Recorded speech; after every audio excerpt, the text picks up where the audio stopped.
Alright, so today we have a review of the Shinsei Komatsu WA350 in 1 to 50th scale. This is an older Komatsu model, as you can probably tell by the paint scheme, and it is an older model itself. So without further ado, let's get straight into the review. So starting off, there's a high plastic content on the model. It's a Shinsei model. I do believe they like to use a lot of plastic, but I'm not 100% sure. But starting off, there's a handrail right here.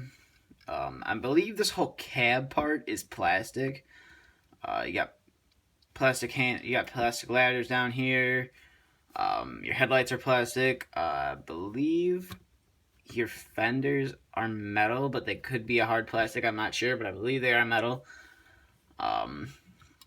But coming to the back of the machine, you have some nice indentations for vents. That would be on the loader. You got a nice decal right here, considering the age of the model and where it came from, and seeing how it came in the box. The decals on here are fairly nice for the age. You have your just exhaust. That's really about it. There's no air cleaner or anything on top of the loader. Coming to the back, I'm not sure if you could see it on camera or not, but there is a Komatsu decal right here, and there's two simulated lights. Coming down here, you have some, I'm guessing, brake lights and some turn lights or indicators right there. You have simulated where a hitch would be. And then you have your radiator vent right here. Coming over to this side of the machine, basically the same as the other side. You have a ladder right here. They're both on both of them. They are really loose. I'm not really sure why, but I'm not gonna mess with it. Coming to the top, like I said, this whole piece right here is plastic. All this is plastic right here, but the color match, I mean, I'm not sure if you can see it on camera or not, but in person, the color match is almost spot on. I can only really tell that it's a little off when like a light is shining on it. Coming to the front, you got your simulated headlights right here. One of my stickers, I'm guessing that was right here, is missing, but it doesn't bother me. It's still a nice model. Bringing it back. You can see right here, one of my cylinders does appear to be cracked. But again, it's not a big deal because I don't put my models in dioramas, and I don't really play with my models at all. They just sit on the shelf, and I just take a bunch of pictures of them. Down here at the articulating point, there's absolutely no detail at all. It's just, you can tell it's the two parts that were conjoined together with a big screw. But then again, for the age, when this model came out, that wasn't really a thing back then to put detail down there. You could see the rivets that stick out as well. They weren't painted. You can see right here, right here, right here, right here, and right here. The rivets stick out, so they weren't painted. The bucket on the model is it's a nice bucket overall.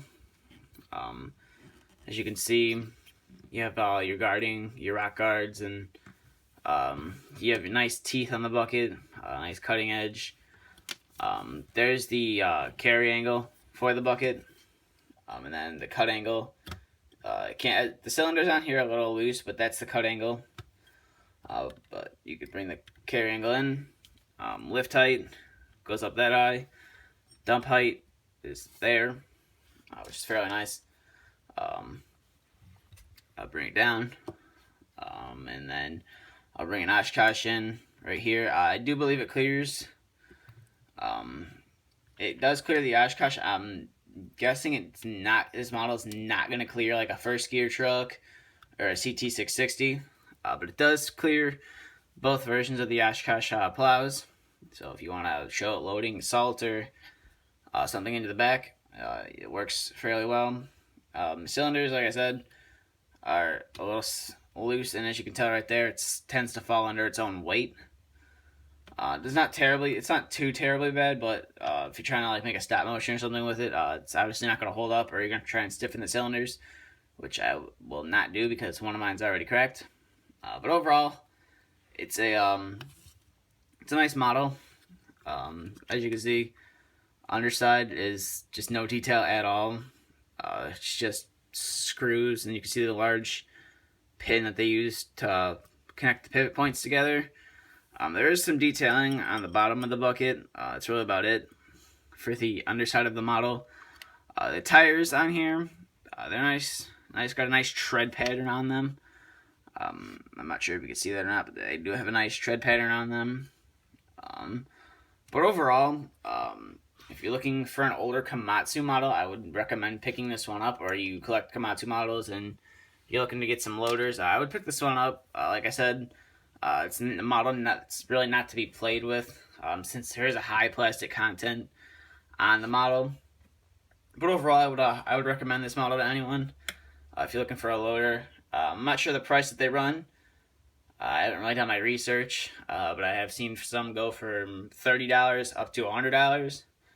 I obviously didn't. I did this one. I got this one for a trade. I did with a friend, and I think it was well worth it. But overall, it's a pretty good model. So that's really about it for this review. So if you haven't already, please subscribe to us here on YouTube, like us on Facebook, and follow us on Instagram. Both links will be in the description. If you have any questions or want to see a review of anything, feel free to ask. But that's it for this video. So thank you for watching, and stay tuned for the next video to be uploaded.